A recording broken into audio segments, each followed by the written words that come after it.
Hari ini kita mau bahas tentang sesuatu prinsip yang penting, jadi ini pelajaran ya. Em, Gini, seringkali kalau kita di dalam gereja, kita dikasih khotbah 40 menit. Terus disebut misalnya keselamatan, Tuhan sudah menyelamatkan kita, bla bla bla segala macam. Kita mungkin nggak pernah ngurutin gitu ya. Prosesi keselamatan saya sampai pada akhirnya tuh apa sih yang dijelaskan sama Alkitab secara komprehensif. Akhirnya kita dengar khotbah-khotbah sepenggal-sepenggal, kita makin bingung. Apa ya, saya di mana posisi saya harus ngapain gitu ya. Mudah-mudahan saya berdoa hari ini dapat penjelasan. Ini sebenarnya pelajarannya panjangnya luar biasa. Ya, jadi judulnya gini, dibenarkan, dikuduskan, dimuliakan. Kita mau bahas dibenarkan saja itu bisa 1 jam, kalau kita mau bahas secara komprehensif. Jadi saya akan rangkumkan semuanya secepatnya dalam waktu 20 menit. Kalau Bapak Ibu mau slide ini silahkan, saya udah buat ini buat Bapak Ibu, nanti tinggal minta sama multimedia, tinggal dikasih itu semuanya dalam bentuk digital ya. Dan bayar 1 juta, no, I'm just kidding. Bercanda, aduh ampun deh, serius banget sih. Bayar royalty. Aduh, dasar orang India ya.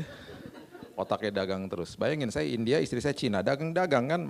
Makanya pasar baru mau kota deket-deketan sebelah-sebelahan. Karena orang Cina sama orang India begini. Yang satu dagang kain, satunya dagang yang lain, ya kan? Gitu. Oke. Jadi gini, ini yang di awal. Jadi proses kita nih ikut Tuhan, proses kita datang kepada Yesus, itu selalu waktu kita terima Dia sebagai juru selamat, itu namanya proses dibenarkan. Oke. Dibenarkan, setelah kita dibenarkan, sekarang nih semua di sini sudah terima Yesus ya, saya percaya ya. Yang sudah terima Yesus hari ini semua Bapak Ibu mengalami proses yang namanya dikuduskan tiap hari. Tiap hari dikuduskan.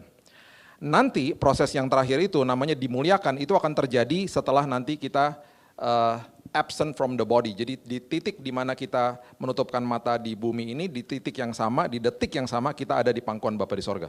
Kenapa? Karena kematian nggak berkuasa atas Bapak Ibu dan saya. Karena kematian sudah dikalahkan sama Yesus. Luar biasa kan? Itu nanti, itu kamu, aduh kamu lucu banget, gemes liatnya. Saya jadi salfok langsung lihat dia. Dan itu nanti proses dimuliakan. Oke, proses sekarang ini yang kita perlu mengerti, kalau kita nggak ngerti dasarnya saya sudah dibenarkan, kita hidupnya pasti penuh dengan tuduhan. Karena itu yang diserang sama iblis. Jadi bayangin ya, orang sudah terima Yesus sebagai juru selamat, hidupnya merasa tertuduh sekali karena dia nggak pernah ngerti bahwa dia sudah dibenarkan. Kata dibenarkan tuh luar biasa, artinya justified bahasa Inggrisnya. Justified itu artinya secara hukum kamu sudah dibenarkan, justified. Nah sekarang gini, kalau misalnya saya berbuat salah, terus saya harus dihukum selama misalnya 3 tahun di penjara. Terus tiba-tiba ada orang datang kepada saya bilang begini, mau nggak saya yang jalanin hukuman kamu? Terus saya bilang, wow, maulah gitu. Jadi kamu nggak usah di dalamnya. Tetapi kan ada namanya hukuman. Hukumannya harus dijalankan. Tetapi orang itu bilang ini, kamu nggak harus jalankan hukumannya, yang jalankan hukumannya saya. Hukumannya tetap harus dijalankan, nggak akan dihapus hukumannya. Nggak bisa dihapus hukumannya. Terus kita bilang oke, kemudian dia bilang oke, saya akan lakukan hukumannya.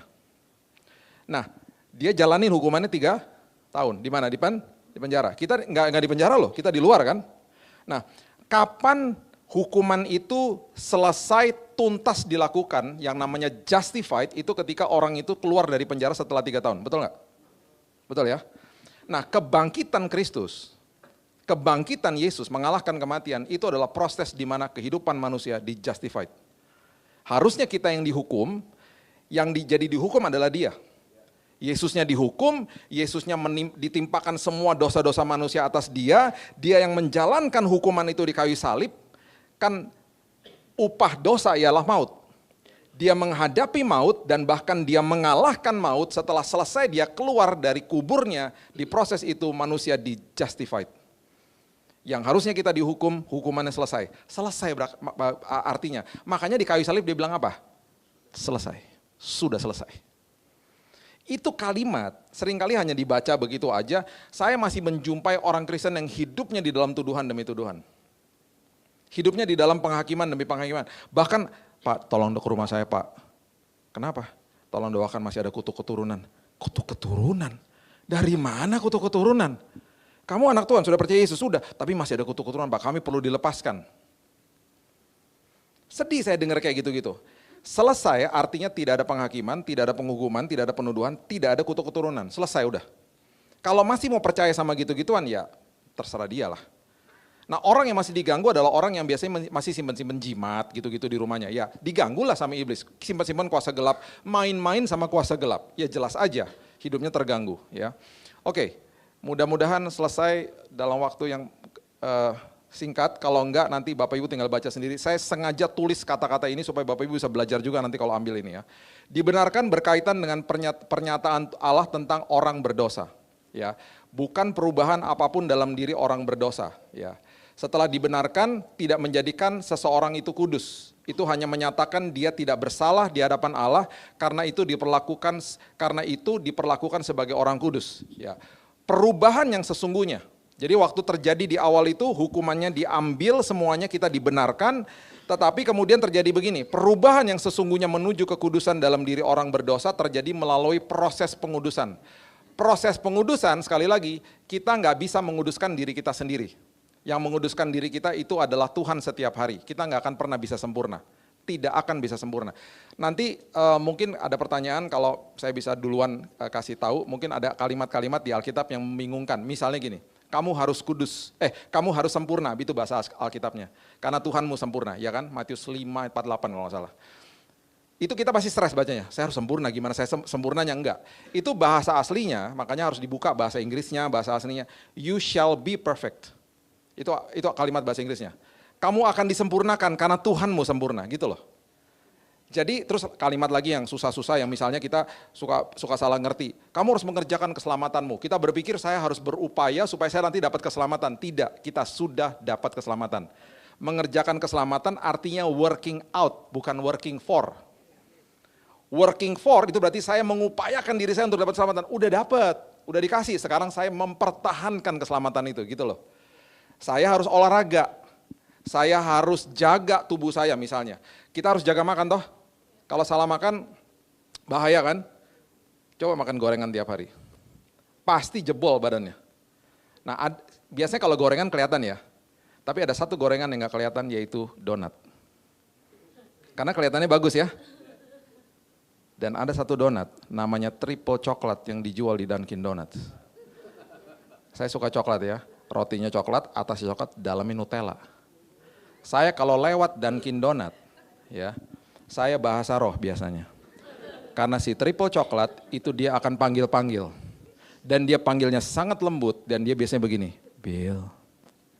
Salahnya saya iyain, saya tanggepin. Sambil jalan nih, Dunkinnya di situ, sambil jalan, udah mau lewatin. Kau udah lama gak mampir, Bill. Udah deh jangan banyak ngomong deh gitu. Kamu gak kangen sama aku, bentar aja Bill lihat aku gitu. Akhirnya belok toh. Lihat aja ya, iya ya ampun ribet amat sih kamu gitu. Saya akhirnya pandang-pandangan sama dia kan. Mbak, dua. Akhirnya gak cuma lihat-lihatan, akhirnya dibeli. Dan Dunkin Donuts jual kopi toh.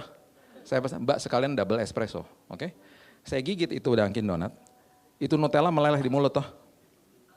Tunggu bentar, masih ada rasa coklat, hajar espresso. Di saat seperti itu, orang mau telepon dari manapun gak akan saya angkat. Kecuali kamu sayangnya, saya takut juga. Itu luar biasa, cuman kalau saya makan itu tiap hari, kelarlah tubuh saya, betul gak? Nah, sama juga sama jiwa sama roh. Jiwa sama roh butuh makanan yang sehat, yaitu adalah firman Tuhan, gak bisa yang lain. Firman Tuhan yang memerdekakan, firman Tuhan yang mengandung kebenaran, yang memerdekakan hidup manusia. Dan kalau kita nggak ngerti itu, kitanya jadinya sakit. Jiwanya bisa sakit, rohnya juga akhirnya yang sudah ditebus, rohnya yang sudah lahir baru, ingat ya yang lahir baru itu adalah rohnya, bukan jiwanya, bukan tubuhnya. Ya, rohnya lahir baru. Lambat laun kita nggak ngerti pesan-pesan Tuhan, karena kita nggak pernah didetox, karena kita nggak pernah makan makanan rohani. Mazmur mengatakan begini, aku mau menyambut fajarku dengan janji-janjimu. Dengan kata lain, aku mau mendahului semua keputusanku dengan firman-Mu. Ya, itu yang dikatakan. Oke, coba kita lihat slide berikutnya ya. Ini dikatakan begini. Apakah pembenaran itu adil? Jika dia kudus, bagaimana Allah dapat mengampuni orang yang berdosa dan yang bersalah? Jawabannya adalah pembenaran tidak membenarkan dosa kita. Ingat itu. Kita dibenarkan sama Tuhan ya, kita terima dia, itu bukannya berarti dosa kita dibenarkan. Oh yang kamu lakukan tuh oke kok nak, enggak oke. Dosa itu selalu ada akibatnya. Akibatnya adalah diri kita menghadapi maut tadinya. Tapi kita sudah terima Yesus. Nah sekarang pertanyaan berikutnya, bagaimana ketika orang percaya yang sudah terima Yesus jatuh dalam dosa? Oke, jatuh dalam dosa bukannya berarti hidup dalam dosa.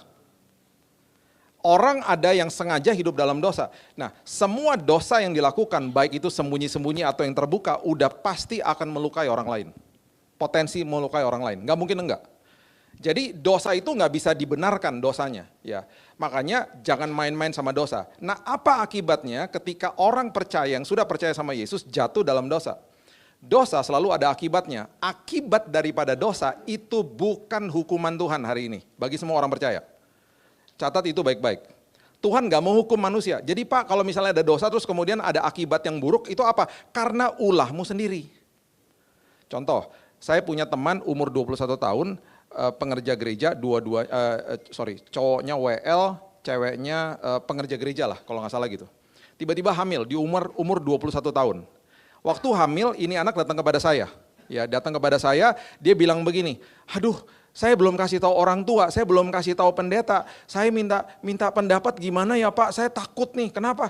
Ini pacar saya hamil, aduh. Terus dia panik kan, dia sempat ngomong gini, Pak, tahu kita berdoa ya Pak, kita bersepakat ya Pak, saya percaya sama mujizat Tuhan. Mujizat apa? Besok pagi kalau pacar saya bangun, hamilnya hilang dalam nama Yesus. Hampir saya jitak. Emangnya lu pikir tuh tumor dalam dia punya rahim? Itu karena ulah lu sendiri kan? Nah oke, singkat cerita ya, akhirnya semua tahu toh. Nah waktu semua tahu mereka akhirnya nikah di masa muda kan, mereka malu, betul? Mereka kemudian mengalami yang namanya kesulitan ekonomi, karena mereka menikah muda yang tadinya mau sekolah mau kerja nggak bisa, ya kan? Mereka mengalami kesulitan dalam hidupnya selama beberapa tahun pertama. Apakah itu hukuman Tuhan? Bukan, Tuhan tidak menghukum hari ini, jadi jangan pernah ngomong gitu lagi. Itu akibat ulahnya dia, jadi semua dosa itu ada akibatnya gitu loh. Contoh, papa saya misalnya kasih saya obat merah, Bill ini obat merah jaga ya, hati-hati loh kamu, kalau ada apa-apa ini obat merahnya. Papa pergi, mama pergi, saya loncat-loncat dari balkon, saya jedok-jedokin kepala ke tembok sampai berdarah-darah. Terus adik-adik saya bilang ini, lu kenapa sih Bill kayak gitu? Tenang aja, kan ada obat merah. Saya adalah orang terbodoh di dunia. Saya mengeksploitasi obat merah. Saya mengeksploitasi kasih karunia Yesus bagi hidup saya.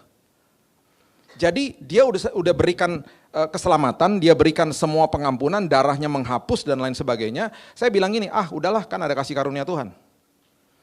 Ketika saya lakukan itu, saya pasti ada lukanya toh. Luka itu adalah luka yang sakit yang saya tanggung sendiri pertama.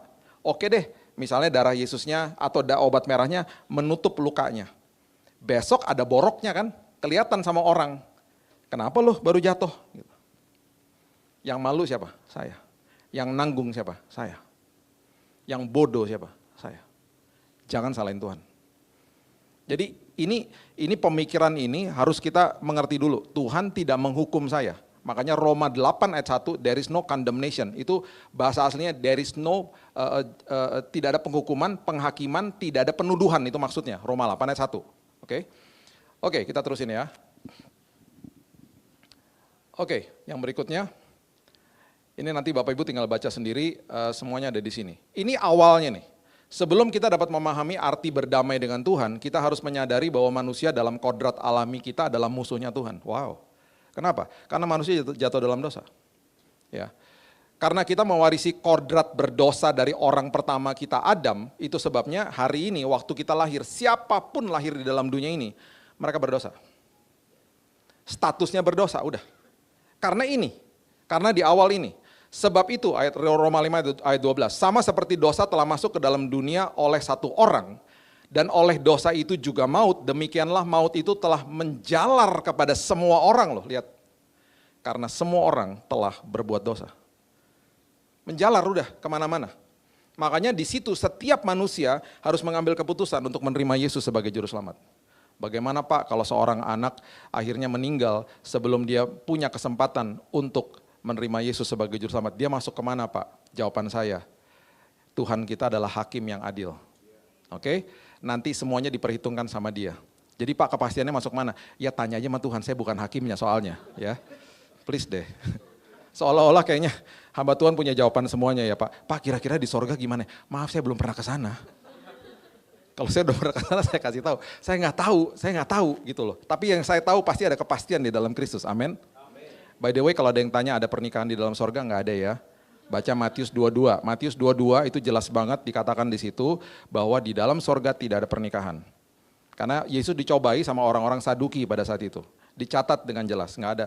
Jadi kalau ada pernyataan kayak begini, biasanya ada dua orang yang punya perasaan berbeda. Yang punya pernikahan baik-baik saja akan bilang gini, ya sayang nanti kita udah nggak suami istri dong.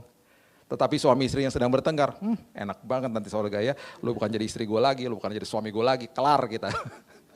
Jadi pasti ada dua perasaan, tetapi betul itu tidak ada pernikahan di sorga. Nanti satu hari kita bisa membahas tentang akhir zaman, ada urutannya, apa yang terjadi, mungkin pernah bertanya juga, kerajaan 1000 tahun itu apa, rapture itu apa, itu ada urutannya. Ya. Kalau nggak salah ada 13 sampai 14 itu nanti satu hari kita bisa bahas, itu seru juga sih. Tapi kembali lagi, itu kan tafsiran-tafsiran manusia yang ada di Alkitab, ada yang absolut, ada yang tafsiran, itu akhir zaman. Kita kalau belajar eskatologi seperti itu, kira-kira begitu ya. Oke, kita dilahirkan dengan kecenderungan untuk menyenangkan diri sendiri. Dan menjadi Tuhan bagi diri kita sendiri. Sifat pemberontak itu membuat kita berselisih dengan pencipta kita yang sempurna. Sifatnya yang adil tidak dapat mengabaikan dosa kita. Roma 3 ayat 23. Karena semua orang telah berbuat dosa dan telah kehilangan kemuliaan Allah. Kehilangan kemuliaan Allah. Ingat, proses di awal terima Yesus kita dibenarkan, kemudian kita dikuduskan, yang terakhir kita dimuliakan. Lihat ayat ini, kita kehilangan kemuliaan Tuhan. Berarti nanti ketika masuk ke dalam proses kemuliaan, itu adalah proses di mana ketika kita meninggalkan tubuh yang fana ini, kita dapat tubuh yang mulia, yang tidak akan pernah sakit, yang tidak akan pernah keluar air mata, yang tidak pernah akan merasakan sedih atau apapun dalam hidup ini lagi. Itu namanya tubuh kemuliaan. Makanya kehilangan kemuliaan, karena telah terjadi kehilangan kemuliaan, hari ini kita nangis, kita sedih, kita kesal sama orang, kita ada rasa benci mungkin, kemudian kita ada penyakit juga di dalam tubuh kita. Nanti, kan kehilangan kemuliaan diberikan lagi, itu proses yang terakhir. Jadi waktu kita bersama dengan Dia, kemuliaan Tuhan kembali diberikan dalam hidup kita. Nah, karena yang lahir baru adalah rohnya, jiwa in progress setiap hari masih bergumul, tubuhnya tubuh yang fana juga. Gitu loh. Ya, itu sebabnya hari ini patut kita mengerti bahwa ini prosesnya ketika kita terima Yesus dibenarkan ini dulu, ya. Oke, selanjutnya. Ini upah dosa, udah jelas sekali ya, ialah maut, tetapi karena karunia Allah ialah hidup yang kekal dalam Kristus Yesus Tuhan kita. Kita tidak dapat menciptakan kedamaian dengan Tuhan karena usaha terbaik kita pada hari ini, terbaik kita tidak lebih baik dari kain kotor dibanding dengan kekudusannya. Jadi orang agamawi akan bilang apa? Saya harus melakukan ini, melakukan itu supaya nanti Tuhan berkenan. Gak bisa Bapak Ibu, gak bisa. Makanya ada orang ngomong begini, ini salah banget nih. Saya harus hidup taat supaya saya kudus. Nggak bisa. Saya hidup taat karena saya sudah dikuduskan. Itu yang benar. Jadi hati-hati dengan pernyataan-pernyataan itu ya. Itu kalau enggak nanti merasuk dalam hidup kita, kita jadi kebingungan. Saya harus hidup taat supaya saya kudus. Enggak. Saya hidup taat karena saya sudah dikuduskan. Karena kita nggak mampu menguduskan diri sendiri. Dengan perbuatan kita. Nggak bisa ya, nggak bisa. Yesaya 64 ayat 6, jelas sekali. Demikianlah kami sekalian seperti seorang najis dan segala kesalehan kami seperti kain kotor. Apapun perbuatan ritual tata ibadah kita yang kita pikir akan menyenangkan hati Tuhan, kain kotor. Kalau tidak disertai dengan pertobatan. Kami sekalian menjadi layu seperti daun dan kami lenyap oleh kejahatan, kami seperti daun dilenyapkan oleh angin. Nah, dalam keadaan berdosa kita tidak dapat didamaikan. Kita tidak dapat berdamai dengan Allah. Sekeras apapun kita berusaha. Itu sebabnya Tuhan mengambil inisiatif untuk mengupayakan perdamaian dengan kita dengan mengutus putranya ke bumi. Yesus menjalani hidup yang sempurna, penyalipannya menebus semua dosa dan semua orang yang percaya kepadanya menjadi selamat di dalam Dia. Bayangin ya, semua agama pasti punya Tuhannya, betul. Semua agama. Semua agama akan melakukan ritual-ritual untuk datang kepada Tuhannya dan berharap Tuhannya menjawab doa dia. Betul ya? Semua agama begitu. Termasuk agama Kristen. Termasuk agama Kristen. Makanya orang, Kamu pelayanan dong, nanti biar kamu diberkati, biar Tuhan berkenan sama kamu. Ayo dong, kamu harus berikan yang terbaik supaya nanti Tuhan berkenan dan kamu diberkati dan lain sebagainya. Akhirnya kita datang ibadah untuk dapat perkenanan Tuhan, kita datang ibadah untuk mendapatkan persetujuan, validasi, dan doa kita dijawab. Kebalik toh? Kebalik, karena kekristenan gak begitu. Satu-satunya Tuhan dari semua Tuhan yang diklaim di bumi ini, yang turun dari tahtanya menghampiri manusia dan bilang begini, saya mau membuat hubungan manusia yang rusak dengan Tuhan diperdamaikan. Itu hanya Yesus. Gak ada yang lain. Gak ada yang lain. Dia datang, dia memperdamaikan, dia yang tebus, dia yang lakukan prosesinya semuanya. Dia cuma bilang gini sama kita, sekarang kamu terima saya dengan iman, bukan dengan perbuatan. Karena dengan perbuatan kamu, apapun yang kamu pikir itu paling terbaik yang kamu bisa berikan buat saya, itu kain kotor di depan mata saya. Gak bisa. Makanya di kitab Timotius ngomong gini, jangan melakukan ibadah untuk memperoleh keuntungan. Tetapi lakukan ibadahmu dan selipkan di dalamnya semua ucapan syukur. Dengan demikian engkau mendapatkan keuntungan. Kemarin, saya berjumpa dengan beberapa hari lalu, saya berjumpa dengan seorang bisnismen yang sedang hancur usahanya, baru hancur lah usahanya. Dia mulai lagi dari bawah. Saya paham lah, dia sedang bertumbuh di dalam kerohanian dia. Itu sebabnya saya mengucap syukur juga, saya nggak menghakimi dia, itu sebabnya saya mengucap syukur ketika dia membuat pernyataan ini, saya bisa ngajarin dia yang benar. Karena dia ngomong gini sama saya. Saya nggak sedih sih, karena saya tahu dia lagi bertumbuh ya, dia nggak ngerti. Dia ngomong gini, Pak, kalau saya udah ikut Tuhan, berarti ntar saya bisa balik lagi kayak dulu Pak. Kaya lagi kayak dulu. Gak gitu caranya Pak. Kalau sampai Bapak gak kaya lagi secara seperti dulu gimana? Loh, katanya ikut Tuhan enak, begini, begitu. Gak bisa. Gak bisa kita lakukan ibadah bawa keuntungan. Emangnya dia dewa, saya dukunnya, ya kan? Gak bisa. Gak bisa begitu. Jadi kalau sampai nanti Bapak biasa-biasa aja dan lain sebagainya, bukan itu yang dikejar. Makanya nanti kita juga bisa belajar ya, ada nilai-nilai dunia, ada namanya materialisme, hedonisme, relativisme, sekularisme, apalagi itu. Banyaklah hal yang pemahaman dalam dunia yang salah. Materialisme misalnya, orang menganggap materi dalam hidupnya itu Tuhannya dia. Itu yang membawa kesenangan bagi dia. Hedonisme itu adalah orang yang mengejar kesenangan dalam hidupnya dan itu menjadi Tuhan atas hidupnya. Oh, pragmatisme ini bahaya banget, itu sangat-sangat mengerikan. Pragmatisme itu biasanya terjadi sama orang-orang yang sudah berlimpah dengan harta dan uang. Dia akan katakan begini, saya pakai cara saya, lihat saya nih berhasil. Saya pakai cara saya ini berhasil kok. Caranya dia, walaupun di tengah-tengah caranya dia itu sampai dia kehilangan teman dan lain sebagainya, bagi dia itu cara saya. Cara leadershipnya dia begitu, dia gak peduli orang yang akhirnya kecewa sama dia, kepahitan sama dia gak peduli. Pragmatisme. Karena itu adalah sesuatu yang baik buat saya. Dia nggak ngerti, baik itu belum tentu benar.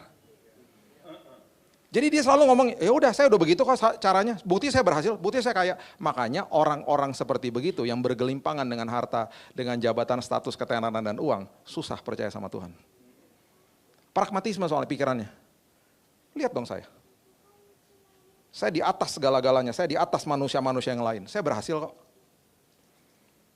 Nah orang-orang seperti begitu akhirnya menjadikan gaya hidupnya, semua caranya dia, Tuhannya dia, pragmatisme udah. Ini pemahaman dunia loh. Dan ini kalau kita nggak mengerti dengan benar, pikiran kita nggak pernah diubahkan sama Tuhan akhirnya. Itu sebabnya orang-orang seperti begini datang kepada Tuhan, dia pengertiannya adalah Tuhan membawa keuntungan bagi saya. Kayak orang nyembah dewa aja. Di dalam kekristenan kan begitu, makanya ada yang namanya disebut Injil kemakmuran. Ada satu pendeta ya, saya nggak bisa sebut namanya. 15 tahun yang lalu, gereja besar. Dia bilang gini sama saya, Bill, tolongin gereja saya. Kenapa?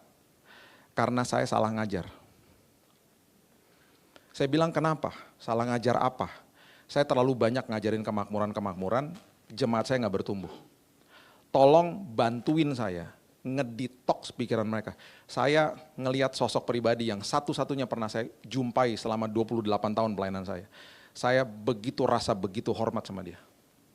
Seorang hamba Tuhan yang mengakui saya salah ngajar selama ini. Ada satu lagi gereja, ya, waktu saya lagi COVID kemarin.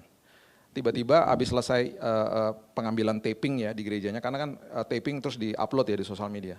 Saya dibawa ke kantornya mereka. Mereka bilang ini, Pak, tolongin kami ya Pak, ini gereja lain lagi. Kami salah ngajar. Kenapa? Kami diteleponin sama jemaat, mereka marah-marah Pak. Marah-marah kenapa? Karena selama COVID kan ada yang meninggal, usaha pada bangkrut. Mereka tahu nggak teleponnya ngapain?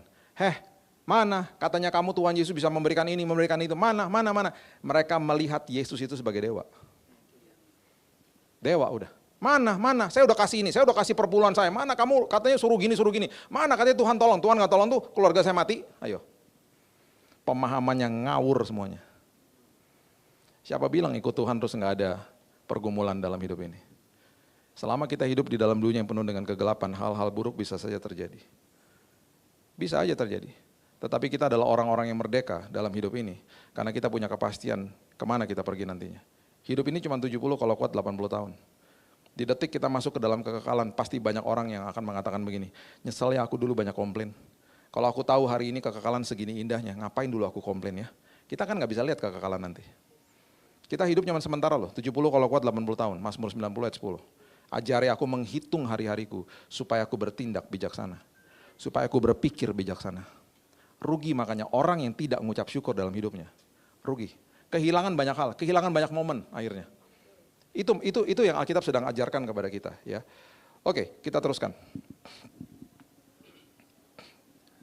Karena kita telah dibenarkan sama iman, kita beroleh damai sejahtera dengan Allah melalui Kristus Yesus Tuhan kita. Ya, salah satu yang ditinggalkan sama Yesus di Yohanes 14 bukan sekedar hanya Roh Kudus saja, tapi dia bilang aku telah tinggalkan damai sejahtera untuk kamu. Karena saya adalah Raja Damai. Saya yang memperdamaikan kamu sama Tuhan. Saya yang naik ke kayu salib dan saya perdamaikan kamu dengan Tuhan. Itu sebabnya hari ini Tuhan nggak murka. Ini lagi, sekali lagi, kalimat-kalimat seperti begini jangan pernah dikatakan oleh mulut kita. Tuhan marah sama saya Pak, Tuhan murka. Nggak ada kayak gitu.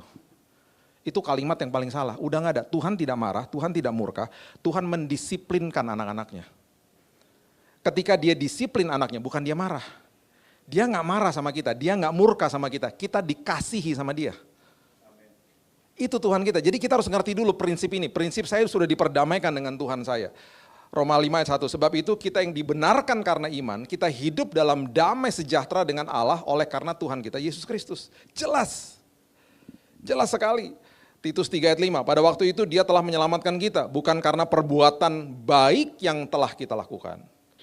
Tetapi karena rahmatnya oleh permandian kelahiran kembali dan oleh pembaharuan yang dikerjakan oleh Roh Kudus. Ini prinsip-prinsip kayak begini saya rindu supaya kita juga hati-hati dalam perkataan kita. Ya ketika kita berinteraksi sama orang percaya, jangan pernah ngelakuin atau mengatakan kata-kata seperti begitu. Misalnya gini, yang seperti saya katakan tadi, saya mau melayani Tuhan supaya saya diberkati. Kalau saya ikut Tuhan nanti saya bisa kembali ke dalam posisi yang dulu. Jangan ngomong-ngomong kayak gitu. Bilangnya begini, ketika saya ikut Tuhan, apapun yang saya akan alami, saya akan kuat karena di dalam kelemahan saya, kekuatan dia nyata. Ketika saya diproses sama dia, saya menjadi orang-orang yang lebih daripada kemenangan. Karena saya sudah diberikan status anak ahli waris dan orang yang punya hak penuh atas semua janji Tuhan. Itu posisi saya di hadapan dia. Saya akan hadapin masalah, ketika saya hadapin masalah, saya hadapinnya sama dia. Karena tangan saya dipegang sama dia. Alkitab mengatakan dia maha hadir. Dan di Ulangan 8 dikatakan dia ada di hari ini, dia ada di hari esok. Itu kemahahadirannya Tuhan tuh begitu. Dia pegang tangan kita hari ini, dia ada di hari Minggu besok menyiapkan yang terbaik bagi kita. Itu kemahahadirannya Tuhan loh. Ya, jadi ketika prinsip ini kita mengerti, kita nggak akan keluarin kata-kata kayak gitu-gitu lagi. Aduh Tuhan lagi marah nih sama gue nih, makanya gue lagi ngalamin ini. Jangan ngomong gitu. Itu hal-hal yang sangat salah. Terus doanya gini, Tuhan layakan aku. Udah, Tuhan bilang, aduh ampun, udah. Ngapain sih minta-minta dilayakan? Terus ada lagi doa-doa syafaat gini, Tuhan jangan tinggalkan aku Tuhan. Tuhan gini, baperan banget sih. Aku udah kasih Roh Kudusku gak pernah tinggalin kamu nak. Tapi aku gak rasa hadirat Tuhan, itu salah kamu sendiri karena hadirat aku gak bisa dirasakan pakai emosi. Sesekali emosi kamu tersentuh, tetapi seringkali juga gak kerasa di emosi kamu, bukannya berarti aku gak ada. Bulan lalu, saya lagi nge-gym. Tiba-tiba saya lupa, belum masukin renungan harian di IG saya. Jadi saya buru-buru masuk IG dan seperti biasa FYP keluar, terus keluarlah video seorang namanya Omar Cruz. Dia nyanyi di dapurnya dia sebuah lagu dalam bahasa Spanish. Ambil ngaduk-ngadukin kopinya, ada anak sama istrinya di belakang. Dia nyanyi begitu powerful dalam bahasa Spanish, saya juga gak ngerti bahasanya. Saya tiba-tiba burst nangis di gym. Langsung ke toilet dong. Saya bilang gini, Tuhan, udah, Tuhan, udah dong, udah. Langsung ke gym dulu Tuhan, udah dong, muka gue serem Tuhan, masa gue nangis, dilihatin orang malu lah Tuhan. Udahlah Tuhan, nanti dulu gitu. Untung pakai topi. Gak bisa berhenti nangis. Saya selesaikan latihan saya setengah jam masih nangis, sampai dari saya nangis, sampai saya bawa mobil ke tempat parkir, bawa mobil sampai pulang, sampai masuk ke garasi saya itu 1 jam 15 menit, saya gak berhenti nangis. Masuk ke dalam dapur, teman-teman baik saya di sini kenal yang namanya Ibu Sal di rumah saya. Dia adalah mbak yang sudah ikut saya 25 tahun. Dan dia gagah galak. Dia manajernya rumah lah. Anak-anak dulu pas masih kecil, kalau gak pulang jam 9 malam masih kecil-kecil belum pulang, dia akan telepon saya. Karena besok sekolah kan. Dan gak tidur siang. Biasanya kalau mbak telepon sama majikan ngomongnya apa di awal? Permisi Pak, maaf Pak, biasa gitu-gitu ya. Oh dia gak ada. Telepon. Posisi di mana? Emangnya gue grab car posisi di mana? Itu anak-anak gak tidur siang. Kenapa anak-anak jam segini belum pada pulang? Besok kan sekolah, cek ditaruh teleponnya. Itu anak-anak gue kenapa lo yang sewot? Saya dimarah-marahin loh. Saya sama istri saya ketawa-ketawa aja. Karena saya tahu lah hatinya dia. Emang cara ngomongnya begitu. Saya lagi nangis ya. Sambil di mobil kan saya lanjutin tuh lagunya. Saya masuk, masih nangis saya dalam hati gini, aduh gue mau ke kamar, gue mau doa nih langsung. Enak banget nih rasanya. Masuk lewatin dapur. Dia lagi motongin bawang. Karena bawang goreng buatan dia, Nah itu kan udah pada ngerasain di rumah. The best. By the way mereka dulu kerja di Papua, mereka bawa bawang goreng ke Papua, bayangin. Dia lagi motongin bawang, saya tuh lupa ninggalin uang belanja paginya. Sambil motongin bawang ini. Uang belanja gak ditinggalin, gimana sih? Jangan lupa-lupa gitu, kenapa sih gitu? Saya dimarah-marahin sama dia. Itu lagi rasa hadirat Tuhan, gone, hilang. Apa sih mbak? Cuma lupa doang kan bisa pakai uang sendiri. Ya lain kali kan udah dipesanin dari tadi. Begitu. Hilang. Kesel saya. Aduh gue mau doa jadi gak bisa tuh di kamar, kesel. Jadi gak jadi akhirnya, hilang dalam sekejap. Semua yang letaknya di emosi, itu gak ada sifat kekekalan di dalamnya. Bisa hilang kapan aja. Jadi gak bisa datang ke gereja ngomong gini, gue gak rasa hadirat Tuhan, kenapa? Gue gak suka lagunya. Gue gak rasa hadirat Tuhan, tadi kenapa? Abisnya pendeta tuh ngomong kebenaran, gue juga bingung. Apalagi ya, bilangin tuh sama orang-orang Grace Community, suruh kasih bedak tuh kepalanya mengkilat. Gue pusing kalau dia khotbah. Satu hari saya di lawn sebuah gereja, tiba-tiba ada orang datang ke dalam gitu. Pak Billy untuk ibadah berikutnya mau dikasih bedak. Saya kan gak ngerti kan, saya bilang gini, gak usah. Itu dalam hati, bedak. Kenapa kasih bedak ya? Saya baru tahu istri saya bilang gini, itu karena dimasukin ke YouTube Bill, itu kan pakai lampu, kepala kamu mengkilat. Kayak bohlam lampu kan kepala kamu. Makanya dia kasih bedak supaya ngeredam cahaya. Oh gitu. Mohon maaf ya, ini kan ada lampu. Nah, itu sebabnya kita perlu mengerti ya, yang namanya hadirat Tuhan itu sekali lagi tidak akan pernah bisa meninggalkan kita. Jadi nggak bisa dinilai sama perasaan ya. Oke, selanjutnya. Oke, karena kita telah dibenarkan karena iman, kita beroleh damai sejahtera dengan Allah melalui Yesus Kristus Tuhan kita. Ya, Roma 5 ayat 1 kita udah baca tadi, kemudian ini juga kita udah baca yang berikutnya. Oke, dikatakan makanya dia adalah Raja Damai karena ini, karena dia yang memperdamaikan kita. Ya ini saya udah kasih ayatnya di sini, damai dengan Tuhan berarti hutang dosa besar kita telah dibayar dan Tuhan telah melihat kita sebagai orang yang benar. Ya, ingat itu baik-baik, setiap hari di depan dia, kita adalah orang yang benar. Mau kita buat salah, kita orang benar. Nah terus kita ada orang ngomong gini lagi, oh berarti kalau saya dilihat orang benar, saya buat dosa aja setiap hari. Berarti kamu tidak menghargai kasih karunia Tuhan. Kalau kamu menghargai dan kamu terima bahwa kamu yang berdosa sudah diselamatkan, kamu bisa nangis di hadapan Tuhan, kamu makin gak mau buat dosa. Kamu terima yang terbaik dari Tuhan, kamu gak mau buat dosa. Kalau kamu masih mau buat dosa, kamu berarti belum mengalami kasih Tuhan dalam hidupmu. Kamu cuma sekedar ngomong aja terima Yesus sebagai juru selamat. Kamu eksploitasi kasih karunia Tuhan.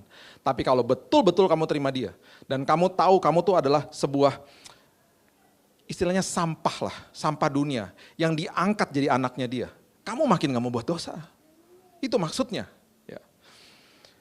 Nah ini bukti-buktinya lah ya, ini ada perkataan malaikat bahwa kemuliaan Allah di sorga yang maha tinggi, damai sejahtera di bumi bagi manusia yang berkenan kepadanya. Damai sejahtera itu artinya dia datang membawa damai, memperdamaikan, ini semuanya sudah ada ditulis di Alkitab. Dia adalah Raja Damai, dia memperdamaikan kita dengan Tuhan. Jadi sekali lagi saya tekankan sekali lagi, jangan pernah bilang Tuhan marah, Tuhan murka, Tuhan gak berkenan sama saya, Tuhan hukum saya, itu masih saya dengar kata-kata kayak begitu, udah gak ada. Gak ada kayak gitu-gituan. Yang ada adalah akibat dosa. Ya. Oke, yang berikutnya. Kebangkitan Yesus menjamin proses dibenarkan oleh Tuhan. Kalau nggak ada kebangkitan Yesus, kita nggak akan pernah bisa mengatakan bahwa kita sudah dibenarkan. Yang seperti saya katakan tadi, kalau orang udah mau mengambil masa hukuman kita 3 tahun, berarti ketika dia keluar dari penjara itu, berarti hukuman itu sudah dibayar lunas. Karena hukumannya nggak bisa dihapuskan, hukumannya harus dilakukan. Jadi waktu dia keluar dari liang kubur, dia bangkit dari kematian, hukumannya sudah lunas. Itu maksudnya. Ya, oke. Beban rasa bersalah yang sangat besar yang mengganggu kita semua telah hilang, ditimpakan kepada Yesus di kayu salib. Kolose 2 ayat 14, dengan menghapuskan surat hutang yang oleh ketentuan-ketentuan hukum mendakwa dan mengancam kita. Dan itu ditiadakannya dengan memakukannya pada kayu salib. 1 Petrus 2 ayat 24, ia sendiri telah memikul dosa kita di dalam tubuhnya di kayu salib supaya kita yang telah mati terhadap dosa hidup untuk kebenaran, oleh bilur-bilurnya kamu telah sembuh. Kenapa saya taruh di sini ayat ini di sini? Bapak Ibu kalau lihat kata bilur-bilur di sini, ini dalam bahasa Yunaninya bukan bilur-bilur, tetapi hanya satu bilur. Bahasa Yunani itu sangat presisi. Ya. Jadi ini sebenarnya singular bukan plural. Saya udah pernah bagikan di sini. Kenapa dikatakan begitu? Karena sebentar kita akan ambil perjamuan kudus. Ya, ingat bahwa bilur, bukan bilur-bilur. Ya, di terjemahan Alkitab bahasa Indonesia kita yang pertama tuh, dulu saya pernah dikasih tahu oleh teman-teman di lembaga Alkitab, ada sekitar 1.500 kata yang kurang tepat. Sekarang makanya ada TB2. Ya, masih juga nanti harus diperbaikin lagi secara berkala. Bilur yang ada di sini, itu bahasa aslinya hanya bilur, itu berarti tubuhnya dia tidak tersisa daging. Kalau bilur-bilur itu berarti sayatan, di tengah-tengahnya masih ada daging yang sisa. Itu dikatakan bilur-bilur. Nah, tapi ketika dikatakan bilur itu berarti tubuhnya di bagian belakang hancur total. Gak ada sisa dagingnya. Itu pengorbanan yang diberikan untuk kita sebagai Raja Damai. Terus kita masih mau hidup dalam dosa. Terus kita masih mau sengaja hidup dalam dosa. Kita adalah orang-orang yang sama sekali gak menghargai kasih karunia Tuhan. Kalau kita udah terima yang terbaik itu, kita makin hati-hati hidup kita. Harusnya kan begitu ya. Seterusnya,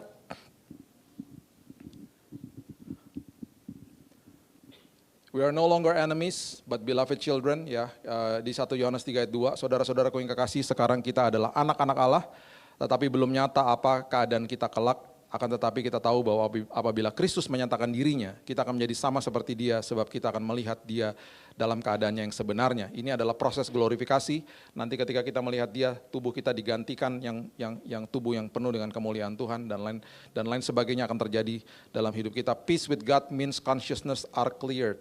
Karena itu marilah kita menghadap Allah dengan hati yang tulus ikhlas dan keyakinan iman yang teguh, oleh karena hati kita telah dibersihkan dari hati nurani yang jahat dan tubuh kita telah dibasuh dengan air yang murni.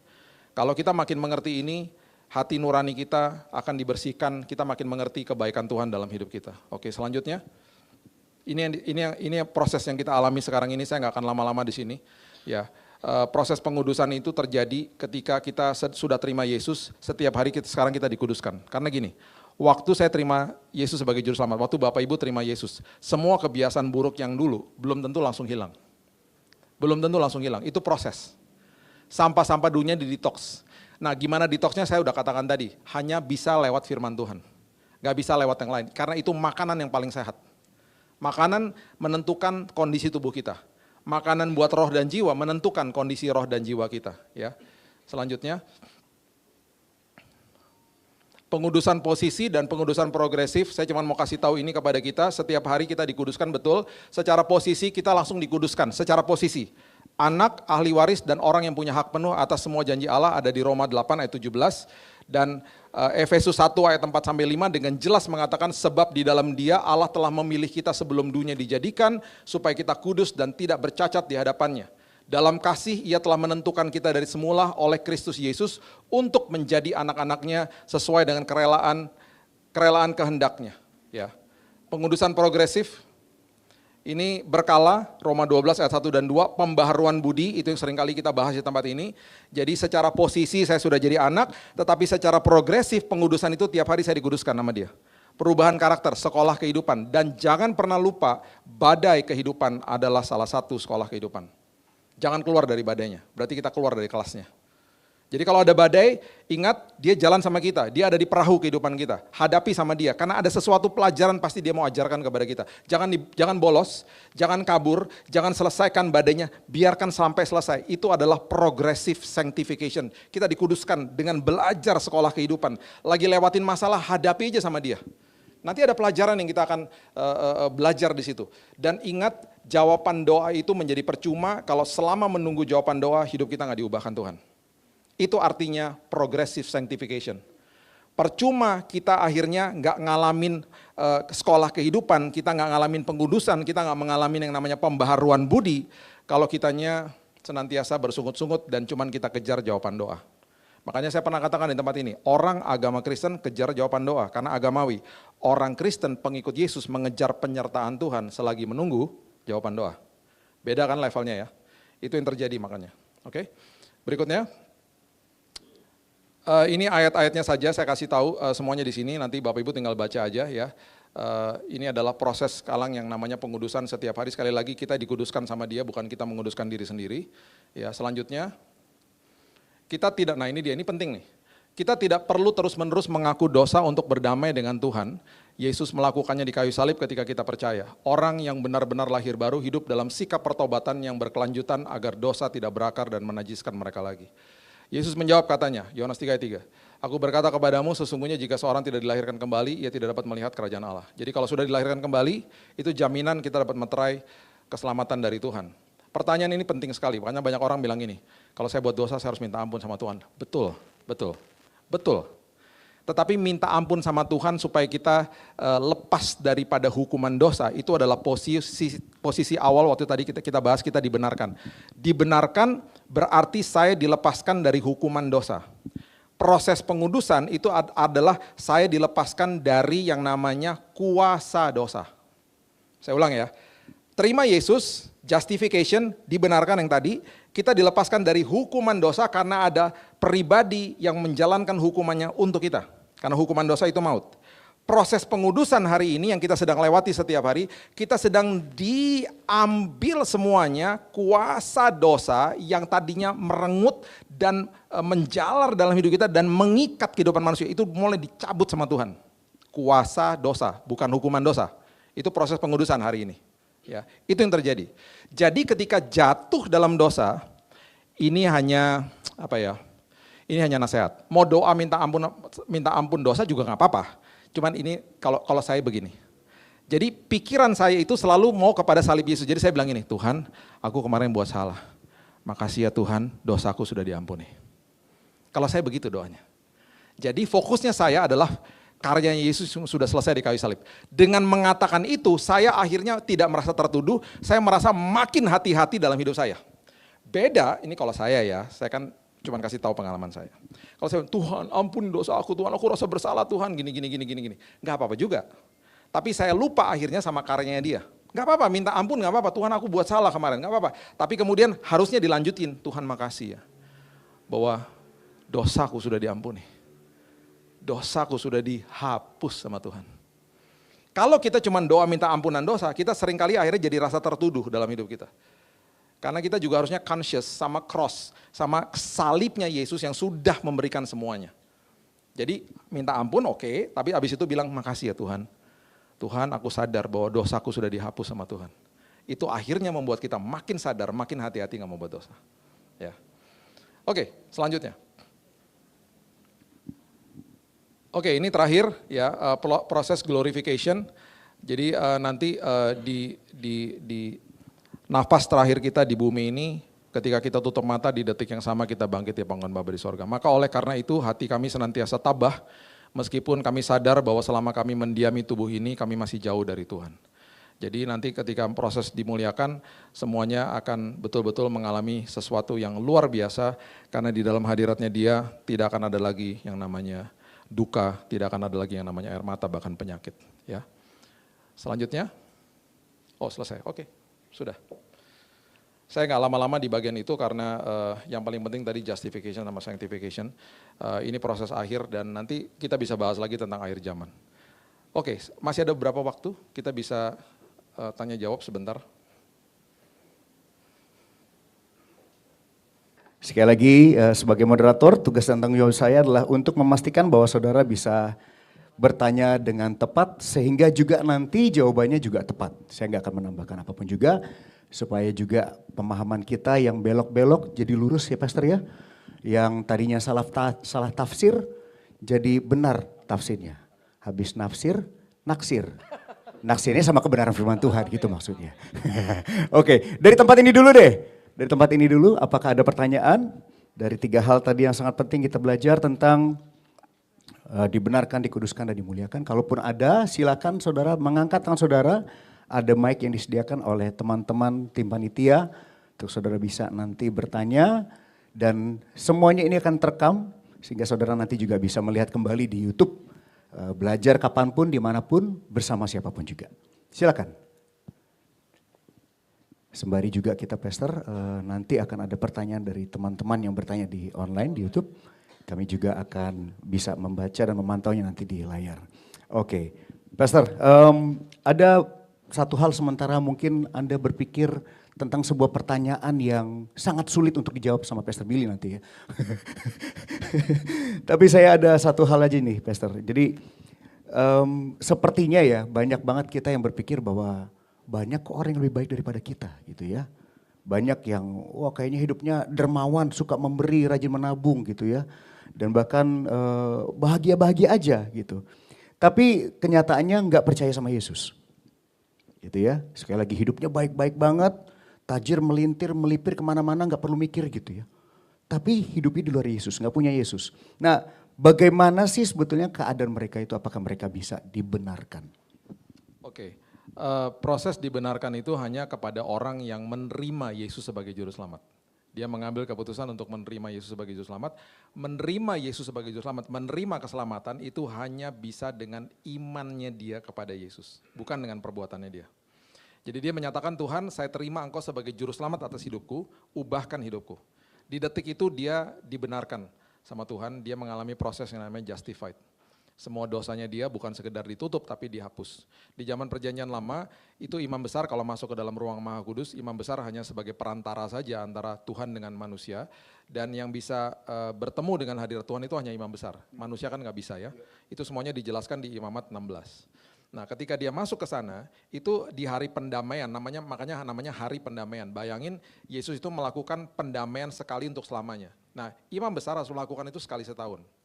Dan dosa itu istilahnya kalau kita gambarkan di dalam rohani kita, itu dosa cuma ditutup. Jadi misalnya ada spot di sini cuma ditutup. Nah, Yesus itu menghapus dosa. Jadi waktu dibuka, hilang, dosanya nggak ada. Dihapus sama dia. Jadi itu sebabnya orang-orang yang datang kepada dia, percaya kepada dia, menyatakan dirinya, Tuhan saya mau menjadikan engkau juru selamat Tuhan atas hidup saya. Itu orang-orang seperti begitu mengalami proses dibenarkan. Hanya orang-orang yang datang kepada Yesus dan mau percaya kepada dia. Itu sebabnya dia katakan apa? Jalan, kebenaran, dan hidup. Dia bilang begini, saya ini jalannya. Untuk kamu menuju kepada kebenaran yang hakiki, kebenaran yang sebenar-benarnya. Yeah. Baru setelah itu kamu mengerti kebenaran ini, baru kamu nanti memiliki kehidupan yang berkelimpahan. Kira-kira kalau mau diterjemahkan tuh jalan kebenaran dan hidup tuh begitu. Yeah. Sama manusia kan dibalik. Manusia nggak mau jalan kebenaran dan hidup, manusia mau menghidupi hidupnya seperti dengan keinginannya sendiri. Kemudian dia akan mau dibenarkan apa yang dilakukan, baru dia cari jalannya. Jadi dibalik, bukan jalan kebenaran dan hidup, tapi hidup, cari kebenaran, minta dibenarkan, cari jalannya. Dan itu yang terbalik-balik akhirnya. Jadi hati-hati dengan hal-hal seperti itu. Jadi proses dibenarkan ini adalah proses yang sungguh indah, sungguh indah. Bayangin loh, kita nggak bisa ngapa-ngapain. Kita tuh manusia yang nggak ada dayanya, nggak bisa ngapa-ngapain. Kita cuma datang dan bilang Tuhan aku percaya sama karyamu. Dibenarkan saat itu juga. Itu kan pemberian yang indah kan. Ya. Harusnya kita kalau kita sadar kita makin gak mau buat dosa. Dahsyat.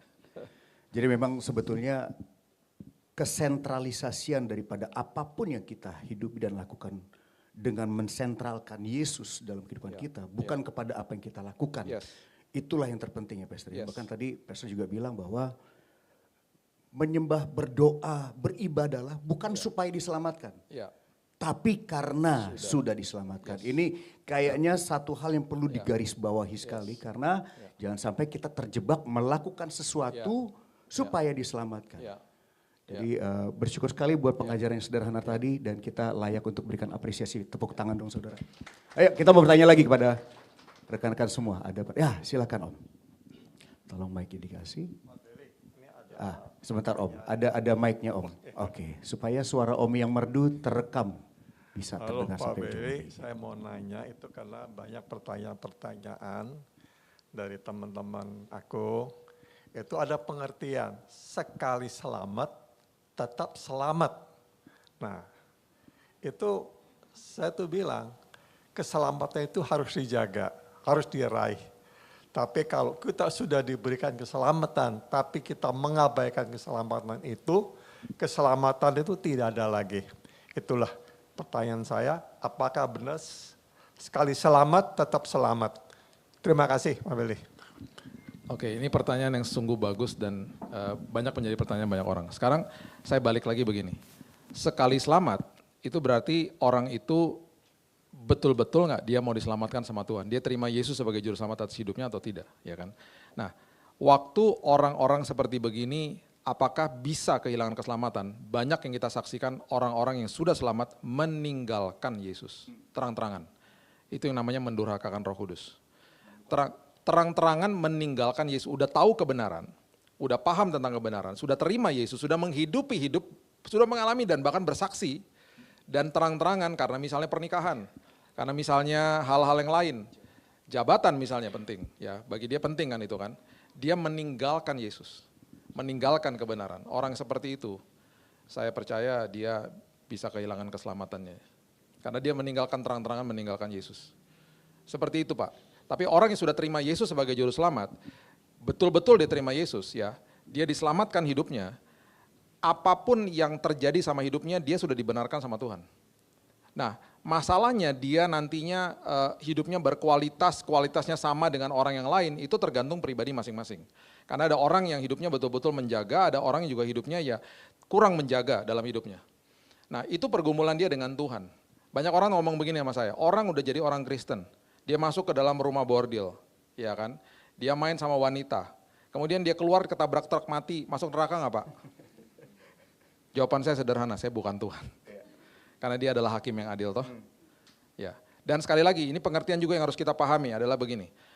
Waktu Tuhan melihat kita, jadi gini, contoh harus diperbandingkan begini. Waktu Tuhan melihat imam besar yang masuk ke dalam ruang Maha Kudus, dia melihat pakai kacamata hukum Taurat. Jadi kalau misalnya, itu di Imamat 16 jelas sekali ya, itu banyak sekali pengorbanan yang harus dilakukan sama imam besar untuk menguduskan dirinya. Jadi Tuhan itu akan menilai dia, kalau dia nggak kudus, dia mati di situ. Karena dia lihat pakai hukum Taurat. Hari ini, Tuhan itu karena sudah diperdamaikan sama manusia, dia yang dia lihat adalah Yesusnya, karya Yesusnya di kayu salib. Jadi walaupun hari ini betul kita nggak akan pernah bisa sempurna, dia melihat kita sempurna. Dia melihat kita kudus karena Yesusnya. Kan indah kan?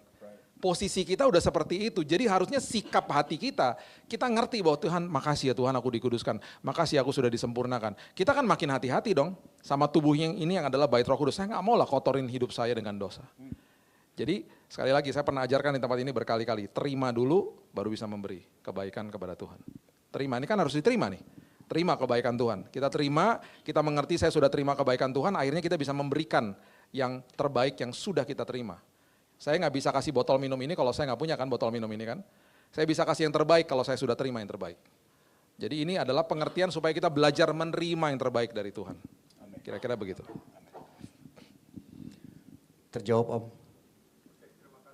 God bless you. Mantap, oke. Bagaimana yang di online, apakah ada pertanyaan dari teman-teman yang ada di online? Belum ada? Oke. Sekali lagi kepada Bapak Ibu Saudara, apakah ada? Oh, ada. Sepertinya. Ya silakan Ibu yang ada di tengah.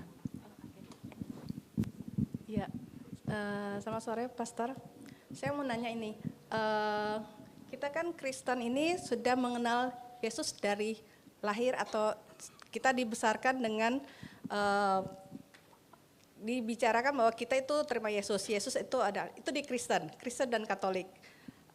Sedangkan di agama yang lain, mereka percaya Allah itu hanya satu yang tunggal, tidak mengenal Yesus. Sedangkan di Kristen dan Katolik itu mengatakan bahwa hanya Yesus jalan satu-satunya untuk pendamaian dan bisa dibenarkan dan sebagainya.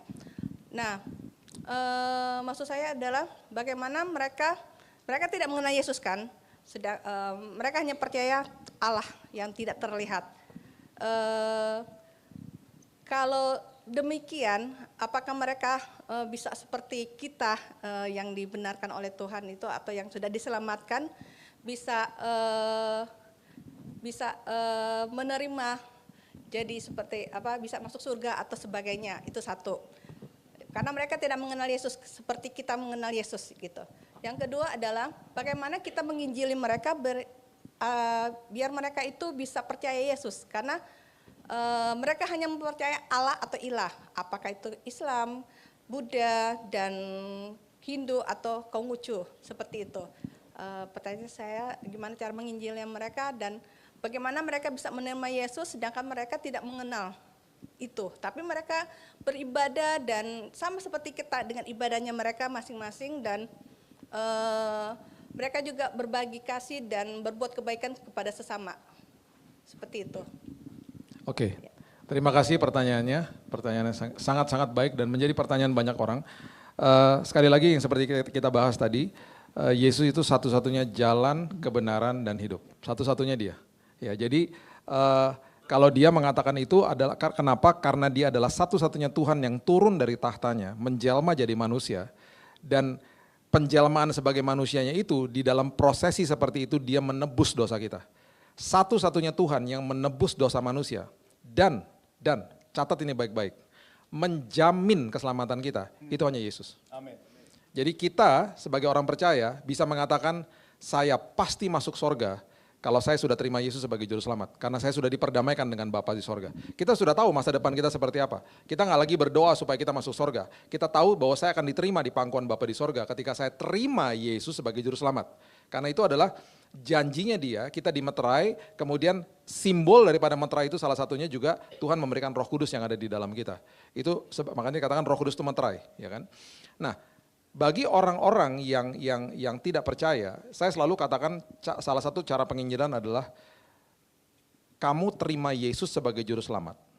Itu adalah sebuah simbol pernyataan imanmu kepada dia, bukan serta-merta dalam tanda kutip ya, pindah agama. Itu saya nggak pernah katakan pindah-pindah agama. Bagi seseorang pindah agama itu adalah sesuatu yang sangat besar dalam hidupnya dia. Saya selalu mulai dengan begini, kamu mulai dulu dah. Kamu mulai dulu dengan yang namanya pribadi yang namanya Yesus. Kamu terima dulu sebagai juru selamat hidupmu. Karena dia bawa yang namanya sebuah hubungan yang indah, bukan bawa agama. Yesus nggak pernah bilang gini. Yesus kan katakan ikutlah saya. Nggak pernah dia bilang ikutlah agama Kristen. Nggak pernah dia ngomong begitu.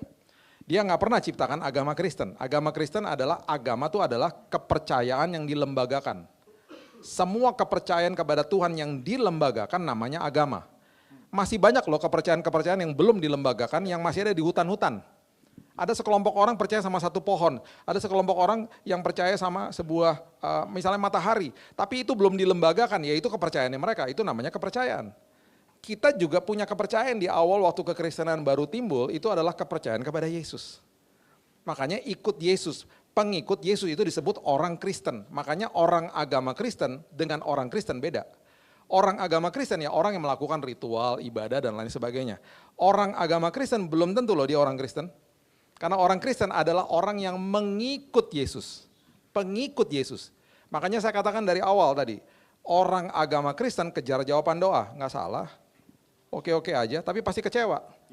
Orang Kristen mengejar penyertaan Tuhan selagi menunggu jawaban doa. Karena dia tahu Yesus datang bawa hubungan. Yesus datang bawa sebuah relationship yang sungguh indah bagi dia. Jadi ketika menginjil kepada orang-orang seperti ini, selalu saya nggak pernah bawa-bawa agama. Saya selalu bilang gini, coba terima dia sebagai juru selamat. Dia adalah Raja Damai loh. Dia memperdamaikan kamu dengan Tuhan. Kamu nanti dapat kepastian bahwa keselamatan hanya di dalam dia. Kamu akan dapat kelegaan. Kamu nggak akan cari-cari kemana-mana lagi. Karena semua yang dicari sama manusia akan tetap menimbulkan kehausan. Kita kayak minum air asin, tetap haus. Makanya dia bilang apa sama wanita Samaria? Kalau kamu minum air ini, kamu tidak akan haus lagi. I'm the living water. Kalau kamu mau dapat kelegaan, kepuasan, inilah satu-satunya. Makanya saya nggak pernah lupa teman saya ngomong gini. Saya punya teman yang tempat tidurnya harganya 200-an juta. Tapi tidurnya cuma beberapa jam saja. Bahkan mungkin cuma 1 jam. Tapi saya tinggal di kos-kosan, tempat tidur saya nggak enak, tapi saya tidurnya 8 jam. Karena kepuasan, kelegaan saya hanya di dalam Yesus. Bukan di dalam harta saya. Beda toh? Jadi kalau mau menginjil kepada siapapun di dalam dunia ini, kepada siapapun, ya, jangan pernah bawa-bawa agama dulu. Karena itu lembaga soalnya, ya. Dan itu sebenarnya bukan itu yang Yesus maksudkan. Sodorkan Yesusnya. Ini loh, Tuhan yang turun dari tahtanya menjelma sebagai manusia loh. Dia rasakan rasa sakit di kayu salib buat kamu. Dia adalah Tuhan yang menjamin keselamatan kamu. Kamu gak usah berdoa-berdoa lagi, minta-minta keselamatan ketika nanti kamu udah gak ada, kamu minta saudara kamu doain kamu supaya kamu ke surga, enggak. Kamu diterima di sisi dia. Bahkan di detik yang sama kamu menutupkan mata di bumi ini, di detik yang sama kamu bangkit di pangkuan Bapa di sorga. Karena kematian tidak berlaku bagi anak Tuhan. Karena dia sendiri mengalahkan kematian. Kan indah kan? Cara menginjilnya gitu kira-kira Bu. Sodorkan hal-hal yang luar biasa yang tidak diberikan sama siapapun atau apapun Tuhan yang ada, yang orang kenal di bumi ini. Hanya Yesus. Hanya Yesus. Amin, amin, amin. Kita berikan tepuk yang meriah buat Tuhan Yesus. Yes, yes. Dahsyat. Ada lagi? Oh, dari online. Oke. Tolong dimunculkan di layar. Oke, Pastor, mohon pencerahan soal pembatalan hukum Taurat. Kenapa dibatalkan dan bagaimana korelasinya dengan proses dibenarkan dan dikuduskan? Ada lagi. HP saya tiba-tiba ketinggalan saja. Enggak apa-apa. Coba bisa bukain Matius 5 ayat 17. Matius 5 ayat 17. Oke. Pas banget lagi buka Matius 5. Coba lihat ya. Saya bacain ya. Oke. Matius 5 ayat 17. Janganlah kamu menyangka bahwa aku datang untuk meniadakan hukum Taurat atau kitab para nabi. Aku datang bukan untuk meniadakannya melainkan untuk menggenapinya. Jadi bukan untuk dihapus, bukan untuk ditiadakan hukum Taurat, tapi untuk menggenapinya. Jadi maksudnya gini loh. Hukum Taurat itu mengajarkan cara-cara untuk datang kepada Tuhan. Bukan hanya 10 loh. Ada 613 hukum Taurat. Banyak ya. Ada 248 sebuah ajakan dan ada unsur berkatnya, ada 365 larangan. Jadi bayangin tiap hari ada larangan-larangannya. Dan orang harus datang kepada Tuhan dengan prosesi-prosesi yang kita sudah bahas tadi, salah satunya hari pendamaian dan lain sebagainya. Itu semuanya dilakukan dengan upaya dan dengan dagingnya manusia yang pastinya akan gagal. Ya. Nah itu sebabnya dia datang, dia bilang begini, bukan saya tiadakan, tetapi sekarang kamu melakukan firman Tuhan itu karena ada kekuatan yang aku berikan kepadamu. Ini contoh gamblangnya begini aja deh, contohnya gini. Ada 6 orang datang kepada saya, bilang begini sama saya, gue mau lepas dari rokok. Itu tahun 2015-2016, 6 orang yang berbeda-beda. Terus mereka bilang gini, mereka di dalam doanya kan biasa kalau orang mau melepaskan diri dari dosa, mereka bilang aku janji ya. Aku janji Tuhan, aku gak mau lakukan ini lagi. Itu doa-doa yang biasa kita naikkan. Tuhan aku janji lu, Tuhan aku gak mau melakukan ini. Itu doa yang baik gak? Baiklah. Tapi dia gak sadar di balik kata janji itu ada kalimat yang sebenarnya tidak terucap dengan kekuatan sendiri. Kan janji. Betul ya? Nah mereka lepas secara gradually, mereka bisa lepas. Ada yang 3 bulan, ada yang 6 bulan secara berkala. Ada yang tadinya dari 3 bungkus jadi 1 bungkus. Kemudian mereka berkala, mereka akhirnya dengan susah payah mereka berhenti dari merokok. Ya, ini semuanya kondisinya sama. Biasanya setelah 6 bulan, 6-7 bulan, satu-satu datang lagi, bahkan ada 2 yang nangis. Mereka bilang gini, kenapa ya Bill, susah banget ya Bill, gue ngerokok lagi gitu. Dengan kekuatan sendiri toh. Nah, terus mereka bilang begini, ini kalimat yang di saat waktu mereka bilang begitu, itu yang saya kemudian utarakan kepada mereka. Mereka bilang gini, gue nyerah deh Bill, gue udah gak tahu lagi harus bagaimana. Di saat mereka bilang nyerah, di situ saya bilang, itu yang Tuhan mau. Maksudnya apa? Mereka makin bingung kan. Itu yang Tuhan mau. Sekarang kamu doa dengan cara seperti begitu. Gue sengaja nungguin, gue gak ngajarin lo supaya lo ngalamin sendiri, saya bilang gitu. Jadi gue doanya gimana? Ya lo ngomong kayak tadi, lo ngomong apa barusan? Gue nyerah kan, lo gak bisa kan? Jadi setiap kali lo mau ngerokok atau bahkan lo lagi ngerokok, lo bilang gini, Tuhan aku lemah banget Tuhan. Tetapi di dalam kelemahanku, kuasamu dinyatakan. Tuhan aku gak mau pakai kekuatanku, tetapi kekuatanmu Tuhan dalam hidupku. Dagingku lemah Tuhan. Gak apa-apa lo ngerokok aja sambil lo doa. Bapak Ibu. 6-6-nya ya, 6-6-nya dalam waktu yang berbeda ya. Hitungannya 3, 4 sampai paling lama 7 hari. Semuanya berhenti dari merokok. Dan semuanya tiba-tiba rasa enek sama bau rokok. Bahkan ada 2 orang yang bisa kayak rasa mau muntah bau asap rokok orang lain. Sekarang saya mau tanya, itu kekuatan dari mereka? Bukan. Ketika ditanya mereka bilang gini, gak tahu gimana ya, ada kekuatan yang luar biasa masuk ke dalam sini. Dan aku gak pengen lagi ngerokok. Itu artinya, Taurat yang tadinya dilakukan dengan upaya manusia dan manusia gagal. Tuhan bilang gini, kamu terima saya sebagai juru selamat. Ketika kamu terima saya, terima kebaikan saya. Di Roma dikatakan, kamu dilepaskan dari perbudakan dosa. Makin terima kasih Tuhan, kita makin dengan sendirinya makin gak mau buat dosa. Itu maksudnya. Itu yang terjadi. Jadi itu arti daripada Yesus mengatakan, aku menggenapi hukum Taurat. Itu salah satunya secara gamblang, secara aplikatif begitu. Ya, saya waktu dengar kisahnya mereka, itu saya teringat sama sebuah ilustrasi begini. Kalau ada orang mau jatuh ke jurang, dia lagi pegangan ranting, rantingnya udah krek gitu ya. Terus Yesus datang, sini nak, aku tolongin. Terus orang itu bilang gini, gak usah, minggir, aku bisa sendiri. Jatuh gak? Jatuh, patah rantingnya, jatuh ke jurang. Itu kasih karunia. Udah dia di dalam jurang dosa, Tuhan bilang gini, sini, pegang tangan saya. Ketika diangkat dari situ, selamat orang itu. Makanya janji is okay. Tapi berapa banyak di antara kita bisa menepati janji? Karena lemah daging ini. Tapi ketika kita bilang sama Tuhan, Tuhan, Engkau sudah menggenapi Taurat-Mu. Engkau sudah memberikan aku kekuatan-Mu. Makanya terima dia sebagai juru selamat, dapat kekuatan Tuhan, kuasa Tuhan. Dosa dibebaskan. Makanya kasih karunia bukan tiket buat dosa. Kasih karunia memerdekakan orang. Hidupnya begitu. Kira-kira gitu jawabannya. Ya mau tanya terpuaskan apa enggak di online, nggak bisa jawab ya. Tapi saya yakin sekali menjadi jawaban bagi setiap kita Bapak Ibu Saudara. Dan menarik sekali tadi Pastor Billy juga sampaikan bahwa Yesus datang membawa hubungan. Sementara agama itu lekat dengan hukuman gitu ya. Yes, betul. Jadi menarik sekali ketika udah bicara tentang hubungan, merasa dicintai, mencintai, jadi melakukan sesuatu itu lebih enak oleh dasar kasih, dikasihi, disayang gitu. Ketimbang daripada melakukan sesuatu kalau enggak dihukum loh. Dosa dihukum loh, salah dihukum. Ini yang Pastor Eric baru ngomong ini artinya Tuhan menggenapi Taurat itu. Ini salah satunya nih. Jadi datang kepada Tuhan sudah dengan sebuah pemberian yang luar biasa kan dalam hidupnya. Sudah digenapi. Semua yang harus dilakukan sudah digenapi.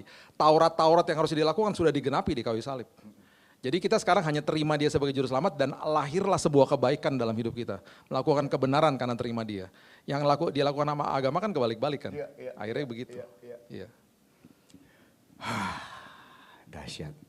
Ada lagi Bapak Ibu Saudara? Ya. Wah jadi semakin banyak nih. Oke, baik. Yang baju hijau dulu. Hijau sebelah kiri, yang selanjutnya hijau sebelah kanan. Mungkin bisa perkenalkan nama Pak.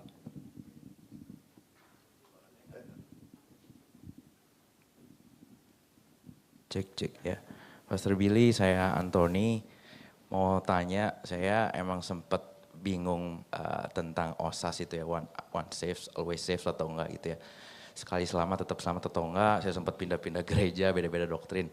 Cuman ada satu yang sampai saat ini sih saya belum punya pendirian yang benar-benar kuat, saya harus ada di doktrin yang mana gitu kan. Saya sempat pencarian di Alkitab, kok ada satu ayat yang membuat saya penafsirannya ini seperti apa sih, yaitu di Matius 22 kalau nggak salah ya, tentang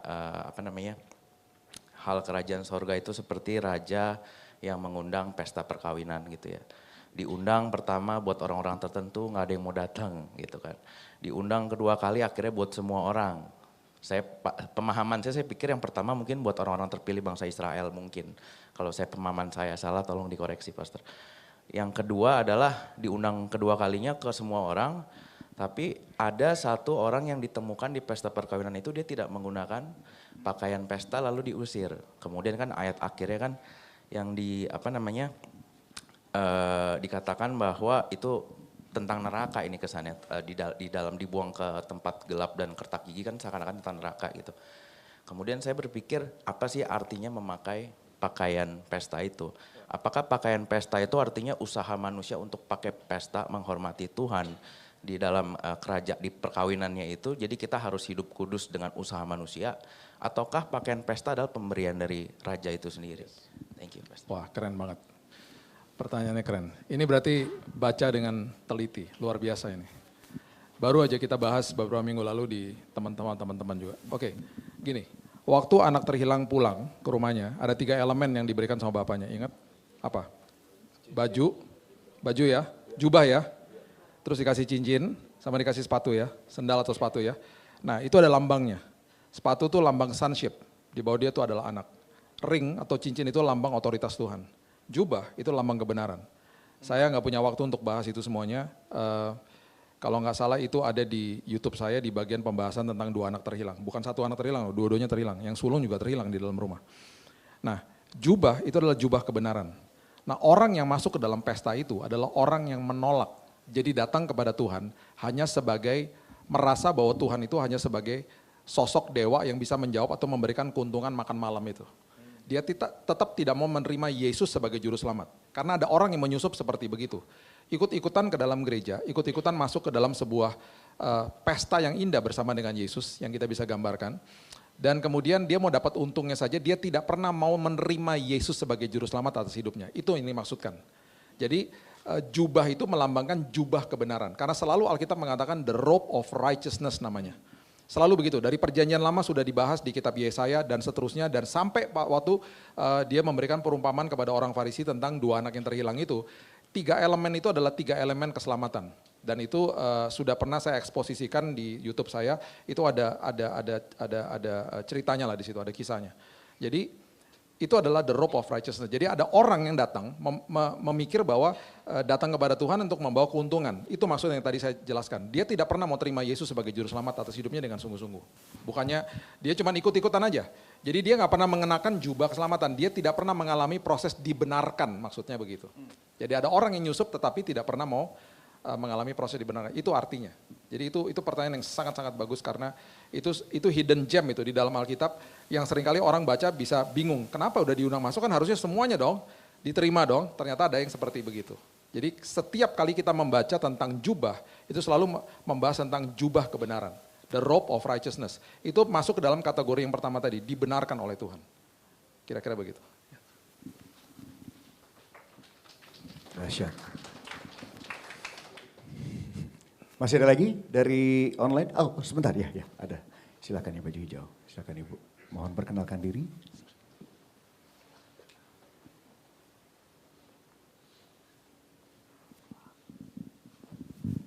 Halo Pastor, saya Halo. Bulan.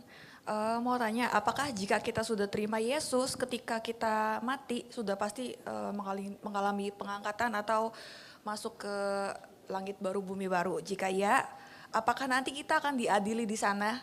Karena kan selama di dunia kecenderungan manusia berbuat dosa. Terus dosa-dosa yang sudah kita buat di dunia, apakah tidak akan diperhitungkan atau tidak akan diadili lagi di sana? Terima kasih. Wow, pertanyaan yang juga sangat bagus. Oke.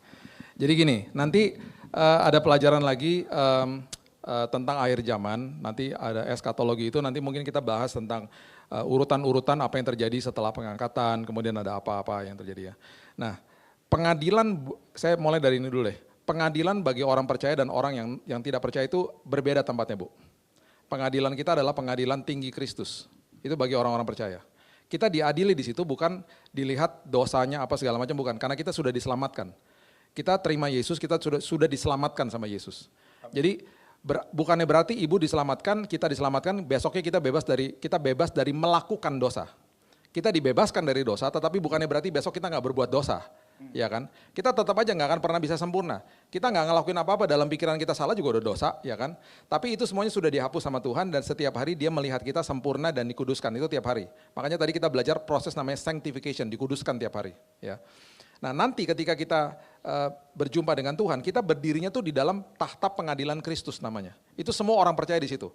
Diadili bukan berdasarkan dosa keselamatan, karena keselamatan sudah dijamin sama Yesus. Karena dia sudah katakan selesai di situ. Yang dinilai adalah perbuatan ibu di dalam dunia ini untuk menentukan upahnya di sorga. Paham ya? Upahnya di sorga. Jadi nanti upahnya di sorga apa? Ya banyak, bagi saya upah orang nomor 1 di sorga yang paling luar biasa adalah orang-orang yang martir bagi dia lah. Itu adalah yang pasti paling luar biasa upah-upahnya di sorga nantinya. Nah, ada lagi nanti satu tahta lagi, tahta putih yang besar namanya. Itu ada di kitab Wahyu. Itu bagi orang-orang yang tidak percaya. Gitu, Bu. Ya, itu masuk ke dalam eskatologi pengajaran akhir zaman nantinya. Jadi kalau Ibu sudah terima Yesus, tenang aja, Bu. Ibu sudah dibuatkan rumah di sorga, tenang aja. Pasti sudah dapatkan keselamatan di sana. Nanti perbuatan kita yang akan istilahnya tuh dihakiminya tuh berdasarkan perbuatannya lah. Bukan nanti Ibu, masuk sorga atau tidak di situ, enggak. Pengadilannya udah beda kok gitu. Nanti ditentukan upahnya dapat apa gitu. Mudah-mudahan ntar rumah-rumah kita bagus-bagus Bu di sana, Bu. Amin, Mudah-mudahan. amin.